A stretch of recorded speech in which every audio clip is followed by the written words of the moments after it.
بسم اللہ الرحمن الرحیم۔ ناظرین، میں ہوں خالد چودھری۔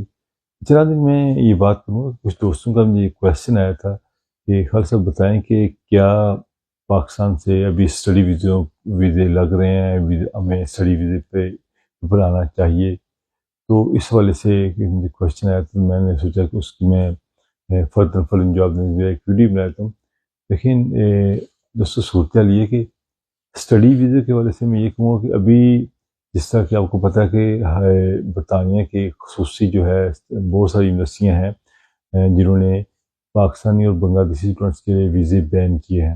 اس کی وجہ یہ ہے کہ یہ جو کچھ پاکستانی اسٹوڈنٹ آئے ہیں وہ انہوں نے فیسیں جمع نہیں کروائیں، بہت سارا یہ کمپلینٹ آئی ہے، کچھ لوگ وہاں غائب ہو گئے ہیں، کچھ انہوں نے ویزا لینے کی ورک پرمٹس وغیرہ کی طرف موو ہو گئے ہیں، انہوں نے سم ہاؤ وہ جو ہے داخلے بھی وہ نہیں دے رہے کچھ یونیورسٹیاں۔ تو دوسرا یہ کہ امیگریشن کی طرف سے جو ہے ابھی انٹرویو کا سلسلہ شروع ہو گیا ہے۔ آپ کو پتہ ہے انٹرویو میں اکثر وہ ہمارے لوگ فیل ہو جاتے ہیں، جب وہ کویشچن کرتے ہیں تو ان کی وہ آئیلٹس کی اتنی تیاری اچھی نہیں ہوتی جس میں وہ فیل ہو جاتے ہیں۔ تو ابھی کافی حالات ٹائٹ جا رہے ہیں امیگریشن کی وجہ سے۔ بہت ساری پولیسیں بھی انہوں ٹائٹ کی ہوئی ہیں، جو ویزا بھی وہ 5 سال کا سے بڑھا کر ڈیفینیٹ سے 10 سال میں لے کے جا رہے ہیں، اور بہت ساری چیزیں کی ہیں۔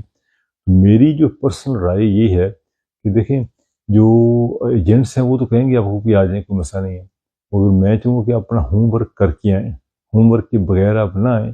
اس کی وجہ ہے کہ اگر ہوم ورک کے بغیر آپ آئیں گے نا تو پھر یہ یاد رکھیں یہاں پر آ کے آج کل جابس کے وہ حالات نہیں ہیں، جب وہ 50% فیس جمع کروا کے آئیں گے تو باقی یہاں پہنچنے کے بعد 50% فیس جمع کہاں سے دیں گے جب جاب نہیں ہوگی؟ رہائش کا بندوبست بھی آپ نے کرنا، بہت سارے اور بھی کام ہوں گے۔